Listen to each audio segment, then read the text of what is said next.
commencer la seconde révolution française. Écoutez-moi, comme nous tous, vous qui galérez dès le 15 du mois, vous qui regardez votre compte en espérant un miracle, vous qui ouvrez le frigo vide en vous disant mais comment on va tenir. On vit tous la même chose, on avance dans une boue qui nous engloutit, pendant que ceux d'en haut, eux, se pavanent, repus, nourris par nos efforts, nos impôts et nos sacrifices, et ils osent encore nous dire qu'on doit faire plus. Plus, sérieusement, alors qu'on n'a déjà plus rien. Plus de vacances, fini, plus de loisirs aussi, plus de marge, plus de chauffage et parfois plus de dignité. On survit à crédit, étranglés par nos découvertes, pendant qu'eux se remplissent leurs poches jusqu'à ce qu'elles craquent. On vit dans un monde où chaque nouvelle loi semble taillée pour nous écraser un peu plus. Et pendant ce temps-là, ils se gavent davantage, payés par qui? Je vous le demande, par qui?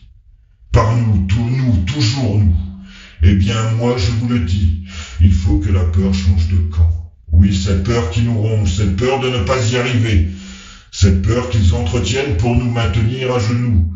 Ce n'est plus à nous de l'avoir, c'est à eux de trembler. C'est eux qui pensent que le peuple est un tapis sur lequel ils peuvent s'essuyer les pieds. Ceux qui pensent que notre silence restera éternel. Parce que si l'on continue à se taire, si on continue à baisser la tête, ce sont nos enfants qui payeront encore plus cher l'addition. Ce sont nos aînés qui continueront à fouiller les poubelles pour manger. Ce sont nos familles qui continueront à calculer chaque jour une opération de survie. Alors écoutez bien, nous ne sommes pas nés pour subir. On n'est pas nés pour s'éteindre. Nous avons des droits, et ces droits, il faut les reprendre ensemble. Pas demain, pas quand ce sera mieux, pas quand on aura le temps, non, maintenant. Parce que ce temps, on nous l'a volé, tout comme nous a volé le reste. Nous, les citoyens oubliés, les travailleurs invisibles, les mères, les pères, les jeunes, les anciens.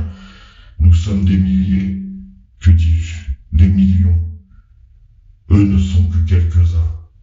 Rappelez-vous, la première révolution française a commencé par les jacqueries. Alors qu'est-ce qu'on attend? Qu'ils finissent de tout nous prendre? C'est ça que vous voulez? Qu'on n'ait plus que notre silence à offrir? C'est déjà le cas. C'est maintenant la nouvelle révolution qui doit commencer. Notre soulèvement. C'est maintenant que nous levons la tête. C'est maintenant que la peur change de camp. C'est maintenant que nous reprenons nos droits, un par un, mot après mot, avec la force de nos voix et de notre unité. Parce que ce pays, dans cette histoire, il est à nous. Il est temps que je s'en souvienne. Et il est temps d'arrêter toute division, par la race, par la religion, par le statut. L'ordre chaos a bien été créé pour nous diviser. Moi, ce que je vous demande, c'est de ouvrir votre frigo et de me dire